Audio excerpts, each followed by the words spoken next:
जैसे आप देखते हो प्रत्येक देश में, प्रत्येक देश का एक राजदूत भवन होता है, ऐसे ही परमात्मा ने प्रत्येक ब्रह्मांड में अपना एक राजदूत भवन बना रखा है। और जो यहाँ ऐसा कहता है कि मैं तो ऐसे ऐसे भगवान कबीर साहब का भक्त हूँ और आप मेरा निर्णय, मेरा कोई अकाउंट नहीं कर सकते, तो परमात्मा कहते हैं कर्म भ्रम ब्रह्मंड के मैं पल में कर हूँ नेस, 1 मिनट में नष्ट कर दूंगा तेरे, तूने ये बकवास जो इस जीव से करवा रखी है, तूने करवाए सारे उल्टे कर्म इससे, अज्ञान भर के इसके अंदर। और जिसने मेरा नाम लिया, मेरी दुहाई दी के इस हृदय से जो पुकारेगा, वहाँ के मैं तो भगवान कबीर साहब का शिष्य था, उनका बच्चा हूँ, आप मुझे कैसे ले आए यहाँ पर। तो उनको मेरे पास, मेरे राजदूत भवन में करो हमारे पेश, तो उसका अकाउंट भी नहीं लेना, खबरदार। परमात्मा ने यहाँ तक बोल दिया, करम भरम ब्रह्मांड के मैं पल में करहूँ नेश, यानी क्रॉस कर दूंगा, उन पर कांटा लगा दूंगा। जिन हमरी दो ही दई सो करो हमारे पेश। कहाँ तक इन परमात्मा गारंटी ले रहे हैं, शिव मंडल ब्रह्मापुरी तो विष्णु लोक में हो, हमरे गुण भूले नहीं तो आण छुटाऊं तो। होय होय।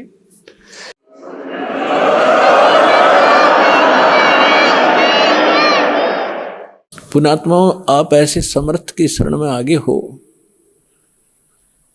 आपका कोई कुछ नहीं बिगाड़ पाएगा, लेकिन आप सावधानी बरतना, दृढ़ रहना, संसार के इस बहाव में बहना नहीं।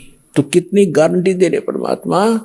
जैसे दास बहुत बार बताता है, शिव मंडल ब्रह्मापुरी में कौन जाओगा, वो भोला जाएगा जिसने 1-2 वर्ष 4 वर्ष या नाम लेकर सारी साधना कर ली, वो उसका पुण्य इकट्ठा हो गया प्रत्येक मंत्रों का। अब वो फिर उसको काल कैसे ठगेगा, विष्णु लोक में जाएगा, विष्णु जी के मंत्र आपको दिए जाते हैं, इतना गजब का मंत्र है। एक का मंत्र का घना लाभ रहा, तो 108 डेली करते हो, तो वहां जाके विष्णु के लोक में आपका अलग से व्यवस्था की जाएगी। इतने धनी हो गए आप इस मंत्र से, और विष्णु के लोक में देवता बन जाओगे। रेस्ट हाउस में वहाँ रेस्टोरेंट बना रखा है, जैसे स्वर्ग के इसका, वहाँ रहोगे और जेब कटेगी आपकी।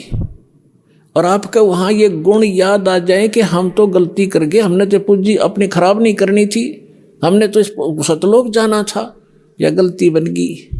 कहते वहाँ भी अगर हृदय से पुकारेगा दो व्यक्ति, जो गुरुद्रोही ना हुआ हो। गुरुद्रोही वो होता है नाम भी छोड़ जा और गुरु जी की निंदा करता अंडा जगह जगह घूमे, वो उसका तो नाश परमानेंट हो गया, वो तो खत्म सदा के लिए, कभी मनुष्य जीवन भी नहीं पाएगा आगे से, बहुत युगों तक। और जो वैसे अनजानपने में या गफलत काल करवाई देता कोई ना कोई, वो व्यक्ति, और वहां जाकर इस ज्ञान से उसको जरूर आभास होगा कि हमने तो वहां जाना था और यहां हम के बन गए। पुण्यात्माओं, आप देखना, मन की बकवाद है, चाहे आप प्रधानमंत्री बन जाइयो, फिर भी आत्मा भूखी नजर आओगी आपको कि कोई और वस्तु और है जो इससे हटकर भी चाहिए हमें। तो वहां जाकर के वो आभास होगा कि हमने तो वहां जाना था और ये तो हमने ये सुविधाएं तो प्राप्त नहीं करनी थी, ये तो हमारा नाश हो रहा। कहते वहां भी तो हृदय से पुकारेगा परमात्मा, कबीर जी हे सतगुरु गलती बन गई मुझ नीच से, छुटवाओ मुझे। कहते शिव मंडल ब्रह्मापुरी चाहे विष्णु लोक में हो, हमरे गुण भूला नहीं तो आण छुटाओ तो, तुझे वहां से छुटवा लाऊंगा। और फिर पुनः जैसे ही भक्ति युग चल रहा होगा तो पुनर्जन्म दिवा देंगे, और भक्ति युग समाप्त होने के बाद तो फिर बात गड़बड़ हो जाती है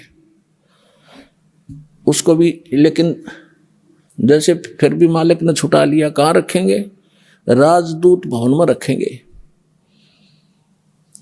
और वहां आपकी पूंजी को नाश नहीं होने देंगे, क्योंकि वहां भगवान के दरबार का, भगवान से फ्री सारा वस्तु मिलेगी आपको। लेकिन फिर आपको पुनः फिर जन्म दे देना पड़ेगा, क्योंकि मोक्ष तो यहीं से होगा। तो फिर नए सिरे भक्ति करोगे, गुरु के प्रति श्रद्धा रखोगे, ये सारी मर्यादा रखोगे, तो काम बहुत बढ़ गया। फिर आपका पृथ्वी पर जन्म दिया जाएगा तो आपके अंदर वही तीनों गुणों का दबाव होगा।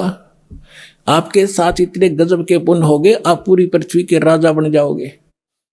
राजा बनोगे, फिर भगवान आएंगे, समझाएंगे, रे क्या कर रहा है, ये रास्ता ठीक नहीं, तो को नहीं सुनोगे आप। हमने धक्के खाते आ रही, तो इतना संग जन्म हो गया, हमने अब भटकता नहीं, हम सुनते नहीं भगवान की। पाप को सुनाने का तरीका दाता ने यूं अपनाया कि कलयुग में यूं कति पूंजी हीन हो लेगा, भक्ति इसकी रह को ना, इसकी दुर्गति शुरू होगी और यूं सब जगह धक्के खा लेगा। जिन पूजाओं को श्रेष्ठ मानता था और जिन भगवानों को समर्थ मान रहा था, वहां भी इनको सहारा नहीं मिलेगा। फिर मेरे पास आएंगे तो यहाँ तो मालिक है, समर्थ है, आते सुख भी दूंगा, इनकी बुद्धि ठिकाना होगी, हाँ भगवान है तो यहाँ है। और फिर इनको मंत्र सुनाऊंगा, इनको फिर से चार्ज करूंगा। लेकिन पुण्यात्मा वो समय घड़ा बढ़ा दिया आपने, तो यह गलती इब का ना करियो।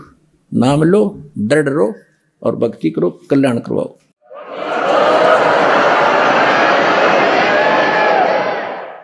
अब आपको कुछ भक्तों के अनुभव सुनाएंगे।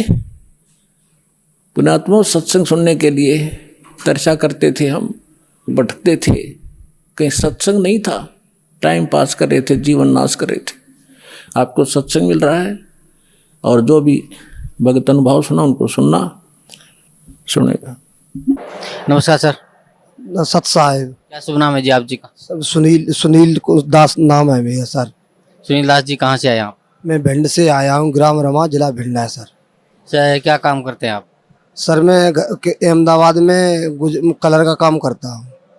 सर परम संत सतगुरु रामपाल जी महाराज की शरण आने से पहले आप कौन सी भक्ति करते थे?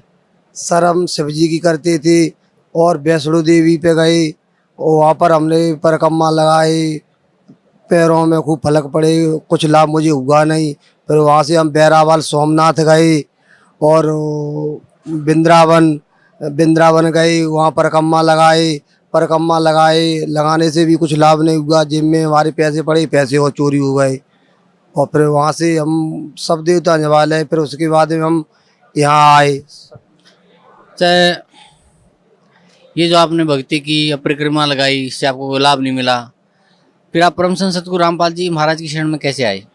सर हम ऐसे आए, आगरा जिला के हमारे ससुर साहब आए, उन्होंने मुझे बताया कि ऐसे आप सब जगह पे परिक्रमा लगाए, कहीं आपको कुछ लाभ नहीं मिला तो आप हमारे संग चलो और हमारे गुरु जी के पास, अगर आपको अच्छा लगे तो नामदान लेना, नहीं अच्छा लगे तो फिर बाद में लेना मजबूत होकर के। तो हमने कहा ठीक है चलेंगे। तो उनके माध्यम से सर हम यहाँ सतलोक आश्रम बरवाला जिला हिसार में आए। सतगुरु राम सर परम संत सतगुरु रामपाल जी महाराज से नाम उपदेश लेने के बाद आपको क्या लाभ मिला?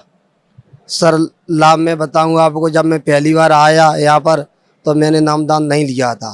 फिर दूसरी बार जब मैं आया तो बस में बैठ के अपने गांव से, मतलब फूफ से बस में बैठ के आया निजामुद्दीन उतरे में।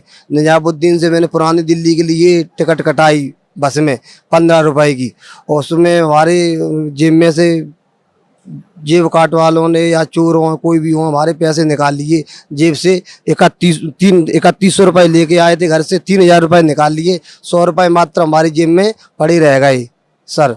फिर उसके बाद में जब हम अंतर्राष्ट्रीय बस अड्डा पर उतरे, मैंने जेब में पैसा देखा, हमारे पास पैसा भी नहीं था, मात्र 100 रुपये और 90 रुपये पड़े, 85 रुपये पड़े थे। 15 रुपये की मैंने टिकट ले रखी थी। पैसे कुछ घर से लेके आए थे सामान के लिए, तो सारा पैसा निकाल लिया। उसके बाद में फिर हमारे रिश्तेदार रहते हैं धारूईड़ा के पास एक भिवाड़ी गाँव है, भिवाड़ी सिटी है। वहाँ पर हमें अंतर्राष्ट्रीय बस अड्डा से वहाँ पर गए, हमारा मूड ख़राब हो गया, पैसे निकल गए इसीलिए। तो वहाँ पर जब हम गए तो उसमें अंतर्राष्ट्रीय बस अड्डा में जब वहाँ बस में हम बैठे पीछे, क्यों बस पूरी भरी रखी थी, मैं पीछे सीट खाली थी, पीछे बैठे। वहाँ से पीछे बैठने के बाद में धारूईड़ा की मैंने टिकट कटाई, 70 रुपये की टिकट कटाई थी। 70 रुपये की टिकट कटाई थी। 15-20 रुपये जेब में हमारी मात्र और पड़ी रह गए थे खाली बस।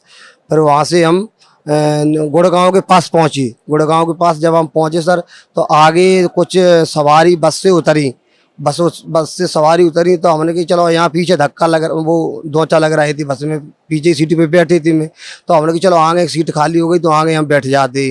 तो जब हम आगे गए तो हमको 100 के नोट 400 रुपये सीट पे रख के मिले सर। पूरी बस भरी हुई थी, वो जो सीट यात्री उतरे उस सीट पे हम बैठे तो हमको 400 रुपये सीट पे रख के मिले। तो फिर 400 रुपये मैंने उठा ली और यहाँ सत्संग में आ रहे थे। सत्संग में कल चालू होने वाला था, तो जब चालू तो वो 400 रुपये मैंने उठा के किसी पूछा कि कोई अगर पूछेगा तो मैं 400 रुपये दे दूँगा और नहीं पूछेगा तो मैंने भी फिर अपने पास रख लेंगे। सो किसी ने मुझे सर पूछा नहीं, फिर मैं बस से थोड़े फिर और आगे निकल गए और आगे निकल गए। निकलने के बाद में दारूगढ़ा पूरे पहुंच ही गए। फिर हमारा मूड घुमा, चलो ऐसे करते आश्रम में चलते सत्संग सुनने के लिए। पैसा निकल गया, निकल जाने दो। और 400 रुपये मुझे किसी ने दे ही दिए सीट पे रख के, तो किराया हमारा हो ही गया वापस MP को जाने के लिए। तो फिर हम वहाँ से रेवाड़ी गए। रेवाड़ी से हम सीधे भिवानी होते हुए सतलोक आश्रम बरवाला में हम आए।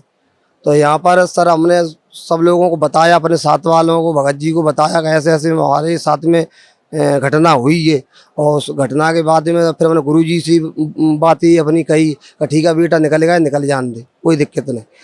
वहाँ से फिर हम अपने घर पहुँचे और 7 या 8 दिन बाद मुझे बीच रोड पे मोटरसाइकिल में चला रहा था, 2 हमारे पीछे बैठे थे हमारे गाँव के ही। सो 10,000 रुपये का बंडल सा 100-100 के नोट का हमको मिला वहाँ पर। जब वहाँ से फिर हम अगले सत्संग में तीसरी बार हम फिर यहाँ आए। हमने गुरुजी को बात बताई और भक्तों को बात बताई कि ऐसे ऐसे मुझे पैसे डले मिले रोड पे। तो उनने बोला कि पाठ करवा देना, हमने पाठ करवा दिया, पैसे हमको मिले। और तो ये हमको लाभ यहाँ आश्रम में हुआ। सर भक्त समाज को क्या संदेश देना चाहते हैं आप? भगत समाज को हम संदेश ये देना चाहते हैं, भाइयों बहनों को और बुजुर्गों से मेरी हाथ जोड़ के प्रार्थना है। मैं हाथ जोड़ के प्रार्थना करता हूँ कि तत्वदर्शी संत रामपाल महाराज बरवाला जिला हिसार में आए हुए अपना नामदान लो और कल्याण कराओ। धन्यवाद आपका, बहुत बहुत धन्यवाद।